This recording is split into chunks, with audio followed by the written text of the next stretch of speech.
যে মেয়েটি আপনি কথা বললে অন্যদিকে তাকিয়ে উত্তর করবে মনে করবে, সেই মেয়েটি আপনাকে লজ্জা পায়। যে মেয়েটি আপনার স্বাধীন জীবনে বাধা দেয়, মনে করবেন সেই মেয়েটি আপনার অগোছালো জীবনটাকে গোছাতে চায়।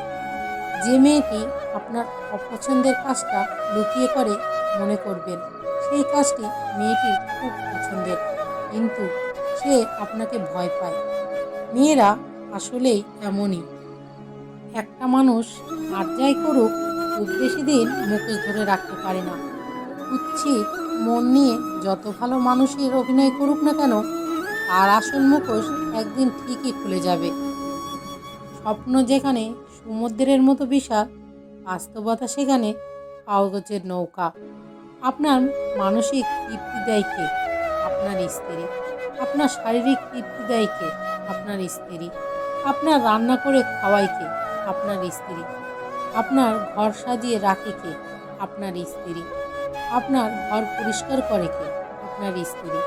আপনার বাড়িতে আসা মেহমানদের আপ্যায়ন করে কে? আপনার স্ত্রী। আপনার বৃদ্ধ বাবা মাকে সেবা যত্ন করে কে? আপনার স্ত্রী। আপনার বাবা হতে সাহায্য করে কে? আপনার স্ত্রী। আপনার ছেলে মেয়ের প্রাথমিক শিক্ষা কে দেয়?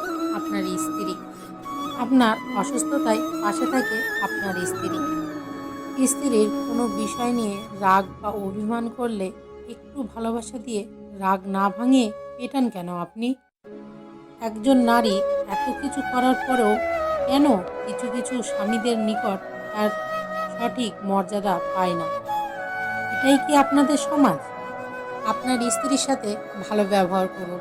আপনার বোন বা মায়ের সাথে সেটাই হবে যেটা আপনি করবেন। আপনি অন্যজনের দিকে আঙুল তুলে দেখবেন, আপনার নিজের ৩টা আঙুল আপনার দিকেই উঠে গিয়েছে। তাই অন্যকে বিচার করার আগে নিজেকেই ৩ বার বিচার করা উচিত। স্বপ্ন দেখা বন্ধ করো, কাজটি শুরু করো। তাহলে আর স্বপ্ন থাকবে না, বাস্তবতা হয়ে যাবে।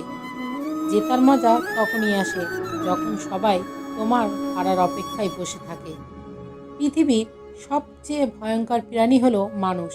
এরা নিজেদের স্বার্থে সব কিছু করতে পারে। টাকা থাকলে মিথ্যা কথাও বলে, শক্তি থাকলে মূর্খ হয় জ্ঞানী। বর্তমান সমাজে এই অবস্থা।